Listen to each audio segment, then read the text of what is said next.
সব সময় সুস্থ থাকার জন্য নবীজির শিখানো শক্তিশালী একটি দোয়া পড়ুন, আল্লাহ পাক রব্বুল আলামিন আপনাকে সুস্থতার নিয়ামত দান করবেন। মনে রাখবেন, দুনিয়ার ভিতরে সবচেয়ে বড় নিয়ামতের নাম হচ্ছে সুস্থতার নিয়ামত। আপনি যদি সুস্থ থাকেন তাহলে আপনি ভালো কাজ করতে পারবেন। আপনি সুস্থ থাকলেই আপনার ভালো কাজ করতে ভালো লাগবে। কিন্তু সুস্থ না থাকলে, আপনি যদি অসুস্থ হয়ে যান, হ্যাঁ সুস্থতাও আল্লাহ তাআলার নিয়ামত, অসুস্থতাও আল্লাহ তাআলার নিয়ামত, কিন্তু কেউ যদি অসুস্থ হয়ে যায় তাহলে দেখবেন তার ভালো খাবারটাও তার কাছে ভালো লাগে না, ভালো কাজ করতে তার ভালো লাগে না। এজন্য সুস্থ থাকা হচ্ছে আল্লাহ তাআলার বড় নিয়ামত।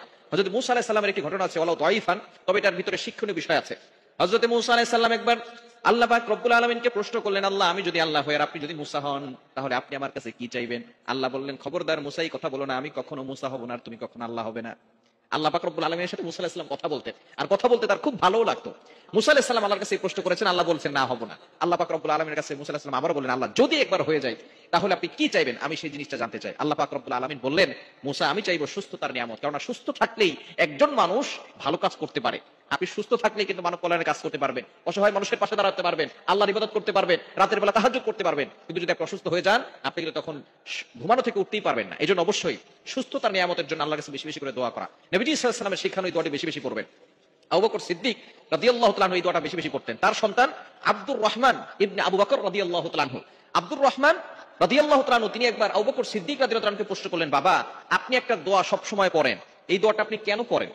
আবু বকর সিদ্দিক রাদিয়াল্লাহু তাআলা আনহু তার সন্তান আব্দুর রহমানকে বলছে, আব্দুর রহমান, এই দোয়াটা নবীজি সাল্লাল্লাহু আলাইহি সাল্লাম পড়তেন এবং আমাকেও পড়তে বলেছেন। যে ব্যক্তি এই দোয়াটা পড়ে, আল্লাহ পাক রব্বুল আলামিন তাকে সুস্থতার নিয়ামত দান করেন, আর সুস্থতার থেকে বড় আর নিয়ামত আর হতে পারে না। এজন্য তুমি এই দোয়াটা বেশি বেশি পড়বে। দোয়াটি হচ্ছে, আল্লাহুম্মা আফিনি ফি বাদানি, আল্লাহুম্মা আফিনি ফি সামঈ, আল্লাহুম্মা আফিনি ফি বসরি, লা ইলাহা ইল্লা আনতা। এই দোয়াটার ভিতরে এত শক্তি আছে যে আল্লাহ পাক রব্বুল আলামিন আপনাকে সুস্থতার নিয়ামত দান করবেন। এজন্য সুস্থতার জন্য আল্লাহর কাছে বেশি বেশি করে দোয়া করবেন। আমরা যখনই আল্লাহর কাছে দোয়া করি, আল্লাহ আমাকে একটা বাইক দেন, আল্লাহ আমাকে এটা দেন, আল্লাহ আমাকে ওইটা দেন, আমরা সুস্থতার নিয়ামতের দোয়া করি না। সুস্থতার নিয়ামতের দোয়া করবেন। হ্যাঁ, অসুস্থ হয়ে গেলে আবার হতাশ হয়ে যাবেন না। যারা মুমিন তারা কখনো হতাশ হয় না। Never lose hope, never give up. মুমিন কখনো হতাশ হয় না। মুমিন সব সময় আল্লাহর উপরে ভরসা করে থাকে। আপনি আল্লাহর উপরে ভরসা করবেন।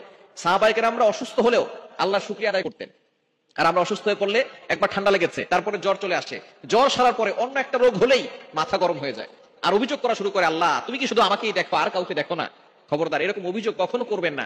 আইয়ুব আলাইহিস সালাম 18 বছর ধরে অসুস্থ হয়ে পড়েছিলেন, তারপর তিনি কখনো আল্লাহর কাছে অভিযোগ করেন নাই। তিনি সব সময় আল্লাহর শুকরিয়া আদায় করেছেন, আল্লাহর জিকির করেছেন। এজন্য অসুস্থ হলে আপনি হতাশ হয়ে যাবেন না। অসুস্থতাও আল্লাহ তাআলার একটি নিয়ামত। আপনার জ্বর হয়েছে, ঠান্ডা লেগেছে, এই জ্বরের মাধ্যমে আল্লাহ আপনার গুনাহ মাফ করে দিবেন। গুনাহ না থাকলে আল্লাহ আপনার মর্যাদা বাড়িয়ে দিবেন। এজন্য জ্বর হলে, অসুস্থ হলে আপনি অভিযোগ করবেন না, আল্লাহর শুকরিয়া আদায় করবেন এবং সব সময় আল্লাহর কাছে সুস্থতার জন্য এই দোয়াটা পড়বেন। দোয়াটি আবার বলে দিচ্ছি, আল্লাহুম্মা আফিনি ফি বাদানি, আল্লাহুম্মা আফিনি ফি সামঈ, আল্লাহুম্মা আফিনি ফি বসরি, লা ইলাহা ইল্লা আনতা। এই দোয়াটা পড়লে আল্লাহ পাক রব্বুল আলামিন আপনাকে সুস্থতার নিয়ামত দান করবেন।